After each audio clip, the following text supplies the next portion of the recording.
Welcome. You're watching Rugby with Rifle, a podcast about all things rugby and life, with your host, Danny Pabone and Rifle Scudder.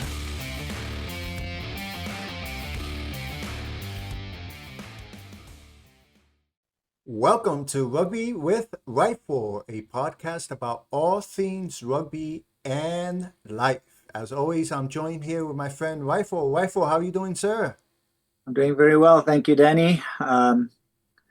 Trying to stay away from the buzz in the rugby world about the British and Okay. Irish Lions, about Fuzz being back in the team now. So, Dad Andy Farrell has chosen son Owen to join the team now, and there's a lot of chatter about that in the rugby world. So that's what I've been watching a little bit this morning. Amongst other things. But come on, Rifle, it's his father. I mean, it'd be pretty. Yeah, I can imagine Thanksgiving dinner if Andy Farrell doesn't choose his own son. Oh well, But we'll see. yes, so that's amongst the many things happening in the rugby world, because as we know, rugby is all year long. That's what I love about the sport. There's always something going on. So this past weekend, June 28th, along that tradition, there was many rugby events. We're gonna speak about two of them. Well, actually, one of them that happened this weekend.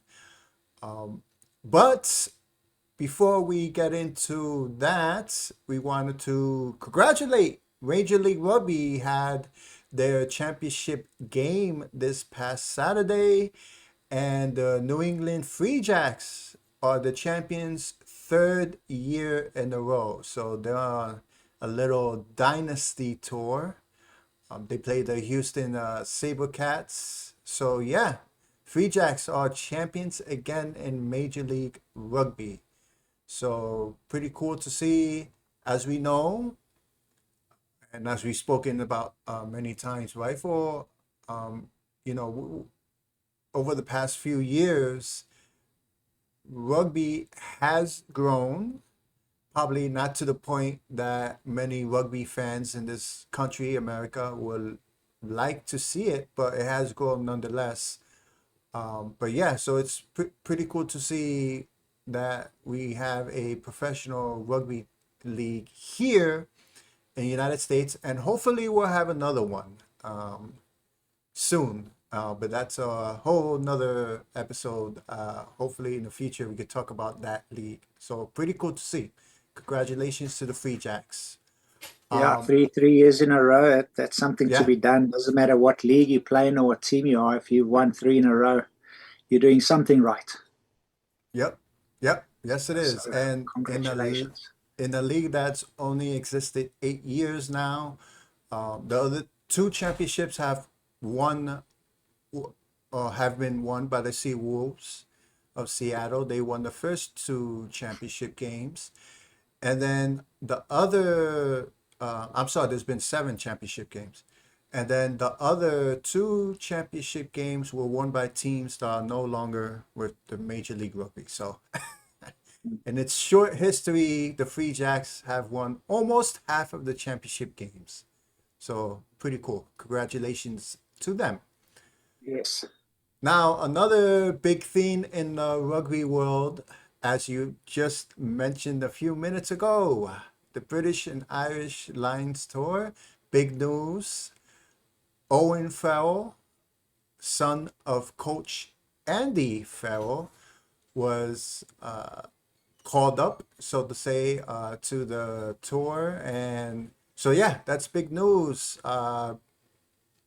Some It's like we said, I believe it was last episode, a couple episodes, I can't remember, uh, talking about politics. Half of the people in the country hate you, and the other half love you. This is sort of situation because we have some saying that this was a good choice, and some saying this was nepotism, if you want to use that word. But it's his son. You can't. I guess the one thing that I was reading, and you had sent me a video on this, is on the one hand, Andy Farrell is picking a player, even though it's his son, who has a lot of experience, who is, I believe, the second or third highest scoring player in England history. Second? So the second England, highest? no. I believe in England he's number one. I believe he's second in rugby, Oh, okay. So my all-time apologies. scoring. He's Yeah, second in all of rugby. I thought it right. was just England, but he's second, I oh, believe which so. Yeah, which is even a greater accomplishment. yeah. So yeah, so I know how you feel about Owen Farrell. He's your favorite player, so we No, we joke about that, but obviously both sides. There's a good point to be made on both sides. Number one, as you said, the pro side. He's been on 3 British and Irish Lion tours already, so Mhm. he's got experience. He's played in the biggest games that there is. He's played in a Rugby World Cup final. So he's got the experience. I mean, he's been there, he's done it all. So that's the pro side. The negative side to that is hasn't played international for 2 years, hasn't played rugby at all. I think 8 or 9 weeks, not even been on the field. Mhm. So, what we just heard he's coming back, but what is his role going to be? Because of the injury he's now pulled in, is he actually even going to play? And if he does play, is he going to play fly off? Is he going to play center? So there's so many things, but on merit, can't blame the coaches, can't blame the whatever you want to call them, whoever they are, Mhm. the selectors. He's the man. He's done it all. Captain England for so many games. So on that alone, he definitely deserves it on that. But like I said, there are a lot of talking points that would say or argue many other things. What about the players that are in the team where he might come and replace them, or they just chopped liver? They were picked to play for the British and Irish line. Now you pick someone else and bring him in. Doesn't matter it's Owen Farrell, but you bring another player that wasn't even selected to, so as I say, you can talk about this until the cows come home. They're good and bad points on both sides, and we'll just have to see what happens. That's all. Yes. So as any sports fan, doesn't matter what sport it is, there's always drama. Mm, yeah, That is one thing in sports. There's always going to be drama, but yeah. I that's think just it puts Andy Farrell in a very difficult spot. yes, When they spoke to him in the beginning, what do you think about your son? Will your son go? So I would not like to be in his shoes. Let me just state yep, that emphatically. I would not like to be the one to make that call. yep, But he has to. So we'll see what yep. happens. So yeah, we'll see how this decision ends up. Where if well, I mean, it's not a matter if it's when Owen Farrell is going to play, because if he is called up and he doesn't end up playing, it's like, what was the point?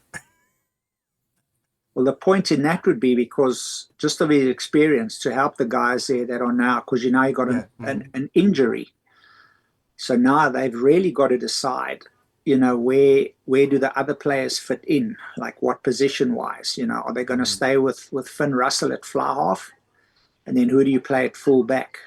So as I say, there's so many things to discuss, but that's why I said he might not even play. If he does go, maybe he's just there to give experience and help the players that are young, because a lot of those guys, have not played at this level before. They've played test rugby, Hmm. but not for the British and Irish Lions. So could he be there just to help them and give some of his insight and experience of the game? Who knows? Well, apologies to those players who were on the cusp of making it and still haven't made it. Yeah, yeah, very sad. Yes. That's So life. let's move on to another topic that I'm sure Rifle is going to be excited about. Another thing that happened this weekend, on the 28th of June, was South Africa played the Barbers, or known, aka the Barbarians, which we had spoken about in our previous episode. And let's just get to it. And needless to say, Rifle, I don't know if you want to call this a game or a beatdown. I forgot what's the word you used. We would sometimes say a thrashing. There you go, a thrashing. So enter whatever phrase or words that say this was I'm trying to, a butt whooping. I don't want to say the other word. And it's funny because this was the same exact score as the Lions played the Western Force. West. Thank you. I was about to say Warriors. It's not the Warriors. Western Force, yeah. Western Forest, again, this past weekend, the 28th, and this was the same exact score. The Lions scored 54 and Western Forest scored 7. So whoever had these scores in the betting books made a lot of money in both games. Yeah. It So, was a wet day. You know, they played in Cape Town, Newlands. It was cold. It was rainy. If you saw the game, oh my goodness, that winter rain in Cape Town yes. is not your friend. In any case, they played because it's a friendly. It's not a doesn't count for world rankings or on the international side of things. Rassie could try new players. He could try new things. We had a very, very strong side. But we tried one or two players that have not played for the Springboks before, and they had their opportunity. We had, for example, our prop Asenanti in Slabakanye. He played. He had his first game, did okay. We had Vincent Tsutsuku, who played. He scored 2 tries. He's chosen for the weekend's game again. So, South Africa have gone for a very, very strong side. One of the talking points about the game against the Barbarians is that Rassie took our center, Esterhuizen. I don't know if you picked this up. Let me just show quickly, we'll come back to the slide, show the list of players that played this past weekend.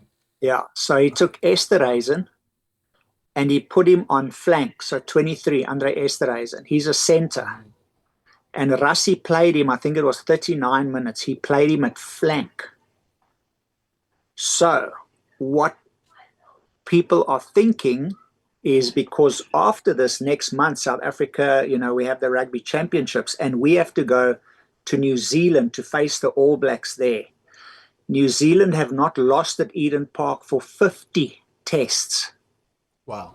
Since the 90s, I believe. And when it was confirmed that South Africa are going to play there, they immediately said our first test will be at Eden Park, their field where they have not lost for 50 plus tests. So people are talking about Rassie thinking about an 8-0 bench split, because now you've got because 7-1 wasn't 7-1 controversial wasn't enough. big enough. Yeah. So you've got now Andre Esterhuizen, who's a center, but he played 39 minutes at flank, and you got Kwagga. So Kwagga, we know that he can play anywhere. He did very well in the 7-a-side. So Kwagga Smith can play a backline player somewhere. He can slot in there. And then obviously now Andre Esterhuizen. So maybe a 8-0 bench will be something that Rassie will try. But he had players there that he could try that with and give guys an opportunity. Some players that would have been injured for a long time, like our 2 props, our 2 locks, Lotte Jager He's been injured for a long time. Jean Klein has been injured for a while. And then number 19, Franco Mostert, broke his leg against Ireland. So Wow. he was back. So there were a lot of guys that had been injured for a long time and came back.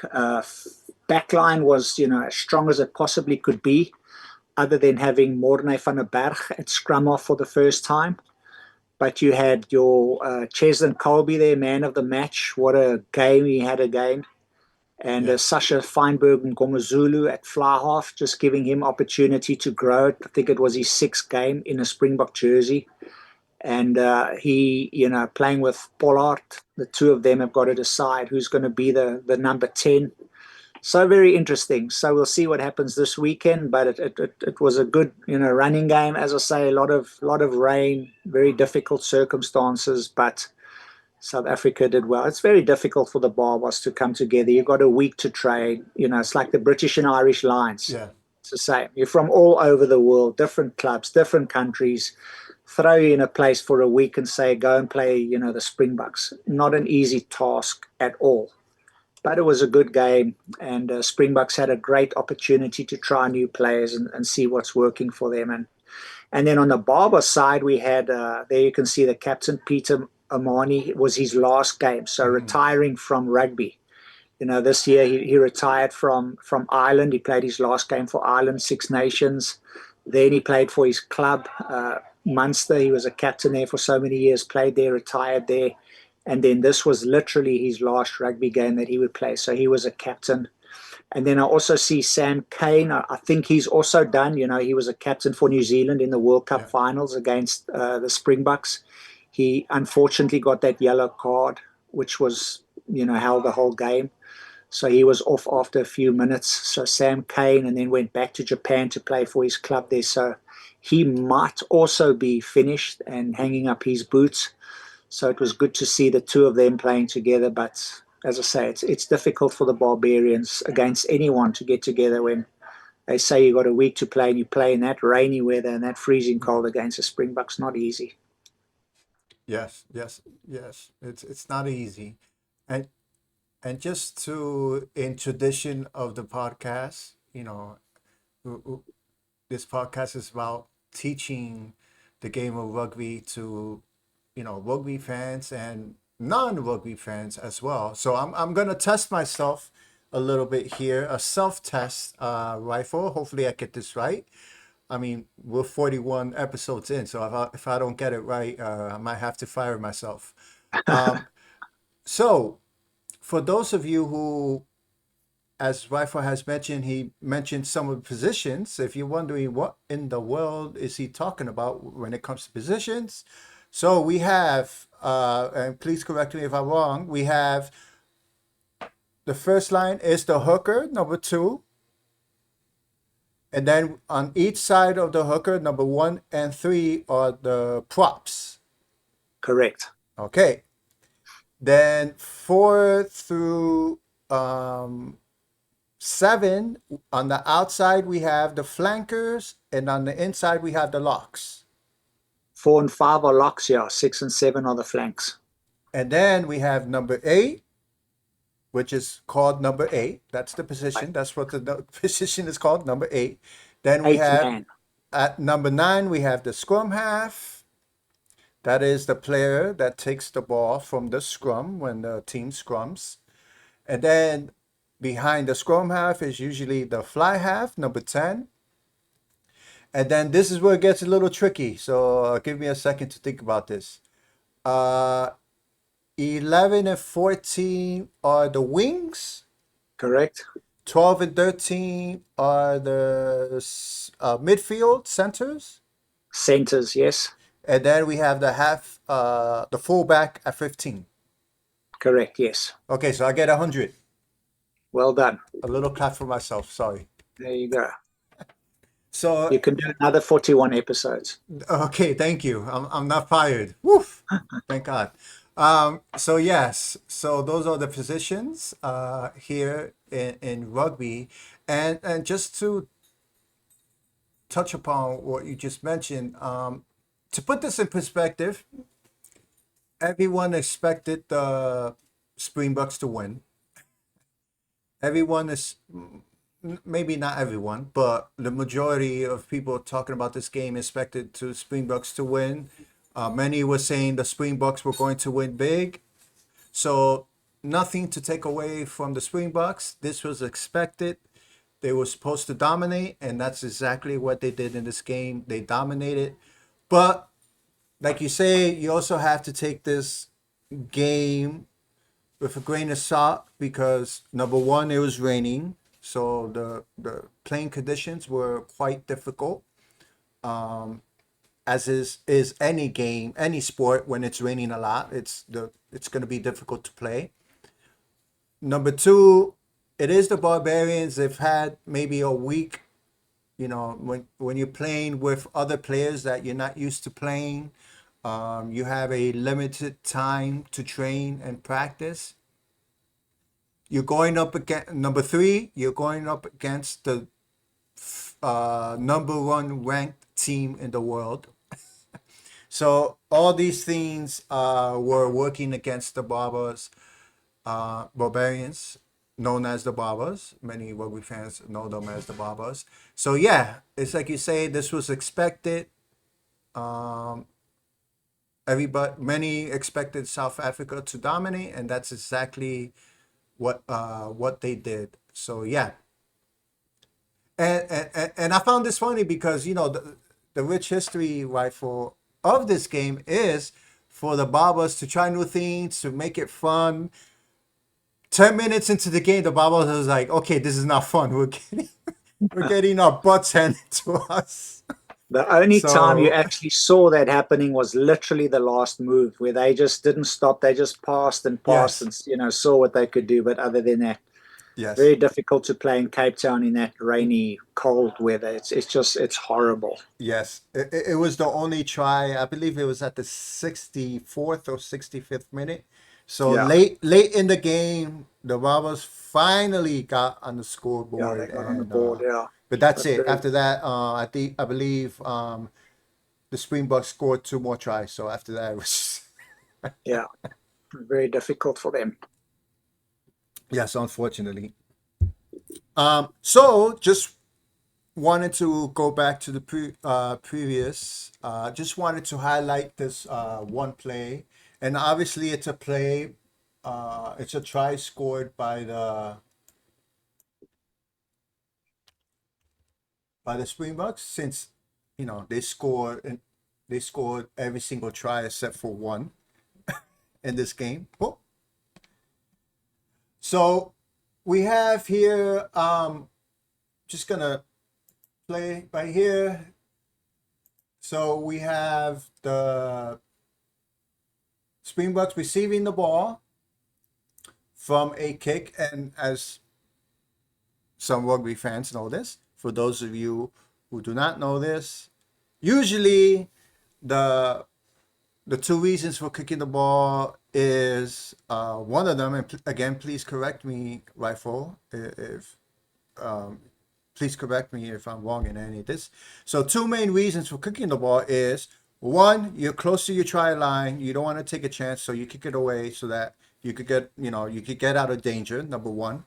Number two also is you kick the ball in an attempt to gain territory, hoping that the other team makes a mistake and either they drop the ball or there's a knock on or whatever the situation may be, there's a penalty. So you kick the ball hoping that the opponent, one of those things happen and you gain territory. So those are the two main reasons for kicking the ball. In this specific situation, the Barbers were very close to the try line, so they kicked it away to get out of danger. So we have right here.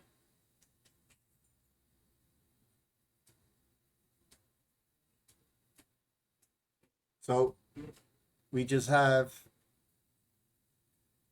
and this is when all the magic happens, spreading the ball, kick, and then the speed of the Springboks. There you go. And this player, please remind me of his name again, Rifle. Arendse. There you go. So this was I believe the first of two tries that he scored. His nickname is the Butcher. The Butcher. Oh, okay. Butcher, because when he played for a small little place in South Africa called the Boerland, when he was finished school and he went there, he didn't get any rugby contracts, so he had to go back to work. They didn't pick him for any side. He wasn't good enough, Yeah. so he went to work at the Butcher. Oh, okay. I think it's coming back to me. I believe they covered that little part of his story in Chasing the Sun. Was it Chasing the Sun They that they did, covered? yes. And then Okay. in that part, he went back to his job, to the old, mates of his that still work there in the shopping centre. And so, but in South Africa, we still have butchers. Mm, It's just meat, so they chop the meat the way you wanted, like it used to be many years ago in a lot of mhm. places. But we still have that in South Africa. So he worked as a butcher, so that's his nickname. His surname is Arendse, but he's dubbed the Butcher. Okay, yes, I remember. I remember him now. I didn't remember his name, but I do remember him now. Yeah.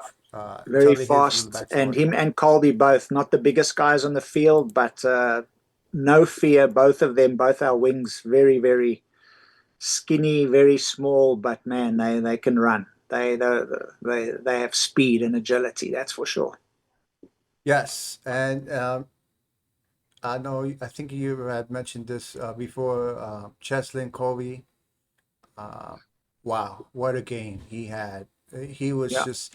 I liken it to, and if Cheslin Colby ever watches this episode, if we're ever um, graced with his watching this episode ever. I mean no disrespect, but I like it, Cheslin Kobe in this particular game to a gnat, GNAT. Those little bugs that fly all over you when it's really humid and hot. And again, I don't mean this in any disrespect, but I could have just imagined the Babas just turning around, looking this way. Cheslin Kobe is there to tackle you. Looking this way, Cheslin Kobe is there to take the ball away from you. I mean, he was just he was just all over the everywhere. place, and I can imagine the Babas, get away from me. Yeah, That's the type and of he game he, he he got had. his breakthrough. Rassi, they said he Yeah. was too small to play, and Rassi went and fetched him. So once again, the absolute mastermind of Rassi, that's given one of the best players in the game a chance, an opportunity, despite his size. Mhm. So well done to him. Yes. So congratulations to the Springboks for defeating the Barbarians, and they're gonna continue their test matches.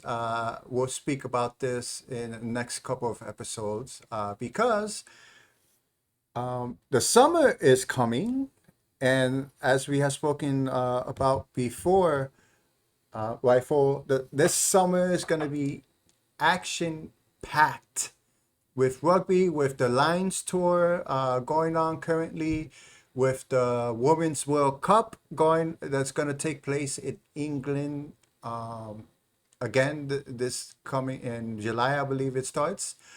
And also we have the Rugby Championship annual competition by four of the Southern Hemisphere rugby teams: the Wallabies, the All Blacks, the Springboks, and the Pumas of Argentina. So yeah, another competition series that the rugby world is looking forward to. And the reason we bring this up is because recently the All Blacks have chosen or selected the team in a series of matches that they're going to play over the next 3 weekends against France. And for those of you who are learning the game of rugby, these test matches are in preparation for the Rugby Championship because I believe you told me and again, this is something we're going to talk in future episodes. That South Africa is going to be playing Italy, if I'm not mistaken. Next 2 weeks, South Africa Yes. play Italy. The week after that, we play Georgia. Oh, okay. And after that, the Rugby Championship starts. Yeah, Okay. so that's what the teams are preparing for now. Mm-hmm. You know who they're playing against. So it's perfect for the Australian guys because they can't get harder than the British and Irish Lions. So they're Yes. preparing basically against them for the championship. And the only bad thing is, well, I say bad thing, but when New Zealand, the All Blacks, when they play France in their preparation, what happens is France, and they've done it quite a few times, they send what is called the B team. They Mm-hmm. say that they don't want their players to play too many minutes. They don't want to be on the field too long, and they want to spare them, especially specifically this year because I don't know if you're aware that at the end of this year, they do the drawing for the Rugby World Cup in 27. Mm. How you are leveled or what number you are at the end of this year has a great influence on who Mm-hmm. you're going to play or what pool you are going to be in the World Cup draw. So you don't want to be under number 2 or 3 because then you'll be in the pool of death. It's very possible that you do that. So you want to end number 1. So that's one reason they say if the French guys don't send their best players. But I was just listening to a podcast, Justin Marshall, the All Black great. He was livid. He was using the F word, because every time at the end of the year, when you get those competitions and New Zealand go and play France in France, New Zealand's played so many minutes of rugby. They've played the beginning of the year. They've played the Rugby Championship. And still they send their best players to France and people pay a lot of money to Mm-hmm. see the best players and to get the best experience. And he was saying, why doesn't France do the same? Why is it so that always the All Blacks have to send their best and they try and make it as much as they possibly can a spectacle for the crowd? Mm-hmm. And the French don't do that. So he was very angry about that, which is fair, why they do not send their best. And then obviously the All Blacks would love to play against the best French side because after that they face Australia, they face the Pumas, and they face the Springboks. So that's the one sad thing about the test matches that the All Blacks are playing against France now. It's not the French top side. They send some of their players and rest some of their best. Yeah, yeah, that's something. I believe I read France is sending 20. I believe I read 20 uncapped players, That's a which whole is side. which That's a is whole side. yeah, that's insane. And again, a cap, a rugby player earns a cap if they play for the national team. In a test match for the national team, they earn a cap. So Yeah. so the French are sending 20 players that have never played for the French national rugby team. So yeah. Now, for me as a Springbok, the bad thing about that for the Springboks is, we talk about the depth that Rassie has made with the South African side. I mean, the French as well, they're young. There are a lot of South Africans that are almost at the end of their career. So we're wondering, can they even make 2027 and be in top form or shape? You look at Mm-hmm. Siya Kolisi, you look at Etzebeth, who've already had 2 or 3 Rugby World Cups already. Can they make another one? And then you look at the French team, who they have guys they've also built. They've got the depth to send 20 players who haven't been capped to go and face New Zealand. So the French are also building depth and putting their players in games that are going to help them become very, very experienced, very, very quick. So that's not good as a Springbok looking at the depth of the French and what they have because they're an excellent team. We watched them in the Six Nations, what they did. I mean, they cleaned up everyone at the end. So not good for the Springboks watching the French and the depth that they have at this current moment, but good for world rugby. Yes. Yes. and yeah, so the French, I mean, essentially the top teams in the world, essentially you could say, one of the reasons why they're the top teams is, well, you could say there's a couple reasons. Probably, I don't know, you could say the top reason is their depth. They have a lot of really great young players that they could add to the team if needed. Second reason is great coaching. Some people may say coaching is number one and depth is number two. Some people may say depth is number one and coaching is number two. I mean, I guess it's your, whichever opinion you take on that side of the theme. But yeah, it's uh, Ross. Rossi came into the coaching fold and he's just changed the minds of many coaches of the style of play of, taking risks and on top of having the, I guess, the blessing, I would say, of having depth and having a whole, like you said, a whole feeder system into the national team where you have a lot of great players coming into the fold. So yeah, it's a blessing to have Yep. to be able to replace players when they retire.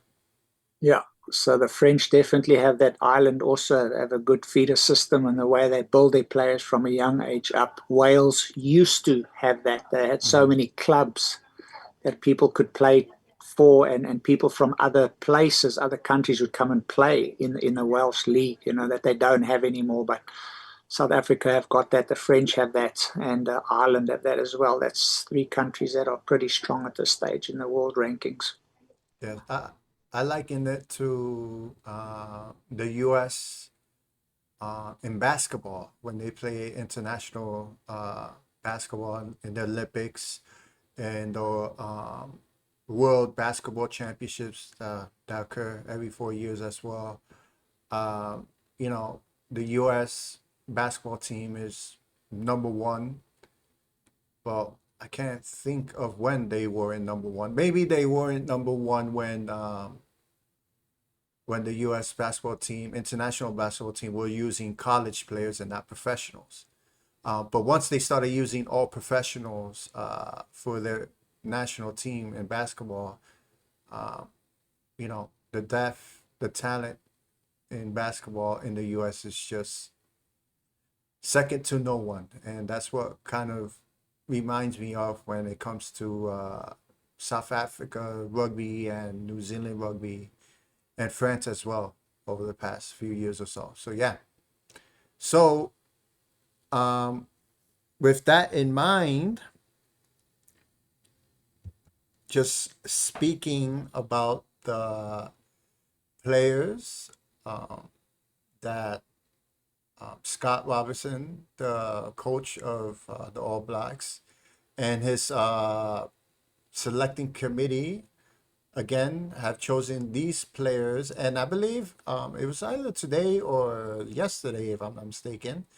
Um, the players were selected that were actually gonna play against France this Saturday, and the players that are highlighted in yellow are the players that are gonna actually play against France in this series. And just looking at this list, I remember Damian McKenzie from the Autumn Nation series. I remember him being a kicker, great kicker. Him kicking the ball, I'm like, wow, this powerful Right. kicker. And you may know more just from reading. Some people say, how could Damian not be a starter and him be on the bench? Some people are wondering what that's all about. But he's coming off the bench nonetheless. I remember RD, and again, Audi Surveyor. yes, if I mispronounce your name, please, you Pacific Islanders, please forgive me. I Yeah. remember Adi Surveyor. He's close to being a Centurion. I think he's at 95 or 96 caps. So he's Yeah, pretty very close. He close. did very well for Mana Pacifica. Hmm. When he finished after the World Cup, he wasn't going to play for his regular side in New Zealand. He decided he wanted to go back and play with his brother. So he went back to the Pacifica side and did extremely well. They did very well. So Mm. he's absolutely, on top form currently. Ardy is playing some of the best rugby that he's ever played. He's doing so well. So looking forward to see what he can do. Yeah. Yeah. And then we have the Barrett brothers, Scott and Jordy. And I learned that there's two other Barrett brothers as well. So this is a family of rugby players that are on the team as well. Um, and then we have a couple of players who I believe I read there's going to be their first caps. I believe it was Fabian Holland, who was born actually in the Netherlands, and he moved to New Zealand when he was 16, and then a replacement because Luke Jacobson is injured. So Got some Christian injuries. Leo Yeah. Willie, yes. Mm. This is also going to be his first cap game. So yeah, so pretty cool. These are the only players that either are familiar with from the Autumn Nation series or I read about. I'm wondering, are there any other players, Rifle? I don't think any other players. I think New Zealand, one of the biggest things is they have to decide which player is going to fulfill which role. Mm, Because as you were talking about the number 10, so at fly half, who's it going to be? Are they going to play Bowden Barrett or are they going to play DMAC? yeah. They've got to decide there. They've got to see who it's going to be. So you've got Geordie Barrett there. The three Barrett brothers are playing against. Obviously, Scott is captain. So he's in a lock position there. He's the captain. But then you've got the other two. So is Bodie going to be the number 10 or is he going to be there for a while and then DMAC will come like off the bench, bomb squad kind of position? Mm, And then as well, they talk about Will Jordan. He can slot in on the wing. And so they've got to decide like really, really which players they want, what minutes of the game they want them to play. So they've still got a little bit of decisions to put in there. You got players like Wallace Atiti, who was the best young player in World Rugby, who came through as Player of the Year.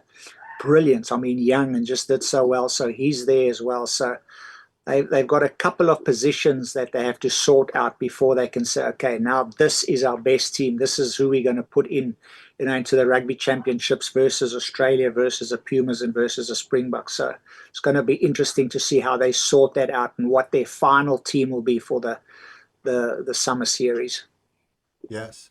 And you had mentioned Wallace Satiti. Satiti, Yes. And just watching a few of his highlights over the past couple of days. Wow, what a player. brilliant, brilliant, and young. Unfortunately, a couple of injuries throughout his career has somewhat stalled his career so far. But uh, nonetheless, when he has played, it's like, wow, And, what and he's still amazing. very young. So Yeah. if they can keep him healthy and if they can manage him well, Hmm. he's going to go really, really far and cause a lot of headaches for a lot of teams. Yes. Yes, he is. And hopefully he can, injuries don't continue to slow down his career. Hopefully, like you say, he stays healthy. But wow, what a player! And the rugby world, just rugby fans, whether they're All Blacks fans or rugby fans in general, say great things about Wallace and what a great player he is. And like we say, hopefully he can stay healthy. He's gonna be wow, what an amazing player. Yeah, he sure is. And to be playing next to Ardy, just have that experience next to you that can help you. And show you the ropes, teach you what to do, what not to do, so on and so forth. It would be very, very helpful for him playing next to a guy the caliber of Artie as well. So he's positioned very well to have a great career. Yes, yes, he is, and hopefully he does and stays healthy. Um, and just the last thing I wanted to mention is, I guess the Barrett brothers are like the Manning brothers of American football. Yeah. They asked the father once, "What do you do?" He says, "I make All Blacks." There you That was his go. answer. I create All Blacks. So So three maybe, brothers playing together, once again. I mean, that's yeah, unheard of almost. That's wonderful for them. maybe they're long lost family members and they don't even know about it. The Barretts and Mannings. Possible. So yeah, so that's the team that All Blacks selecting committee have chosen to face France over the next 3 weekends in preparation for the Rugby Championship, which again is going to start next month. I believe right after the Women's World Cup, if I'm not mistaken. So we have the Women's World Cup. Once that ends, the Rugby Championship, or I believe that's the case. And if it's not, uh, please forgive me. But yeah, either way, it's gonna be like we've said before, many times, a great summer of rugby, and we're actually gonna experience that in a couple of weeks when we travel to DC to watch the U.S. Eagles take on England. And then we're also gonna watch the U.S. Eagle ladies take on Fiji. So that's gonna be an exciting weekend for us. So I'm looking forward to that. So more rugby to come this summer. So yeah, very exciting, Rifle. Very. And obviously, as you know, I'm going to actually watch South Africa play Australia in South Africa. Yes, August, the first week of August, I'm going I'm and I'll be jealous. away in South Africa for the all the games against Australia. So I'll be watching those. But I won't be here in America during August. I have not been back to South Africa since I believe 2007. Wow. So it's my school reunion. So there's just a lot of rugby planned the whole month of August. So it's going to be wonderful. So it's gonna be an emotional month, both in the rugby world and your personal life, meaning you haven't been there in 18 years. So yeah, it's gonna be a Yeah, great trip, I'd imagine. hope so. Yeah, we'll see. So with that, everyone, I hope you enjoyed this episode. Rifle, thank you as always. Very welcome. Thanks for watching, everyone. And we're gonna continue to talk about things about rugby. Rifle is like there's so many things to cover. It's like you gotta pick and choose what to cover because there's so much exciting stuff in the world of rugby. But we're trying our best to cover as much as possible.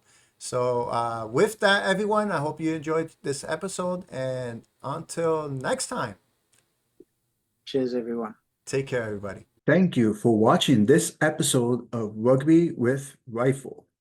Remember to press the like button and subscribe to the channel if you haven't yet to support this podcast.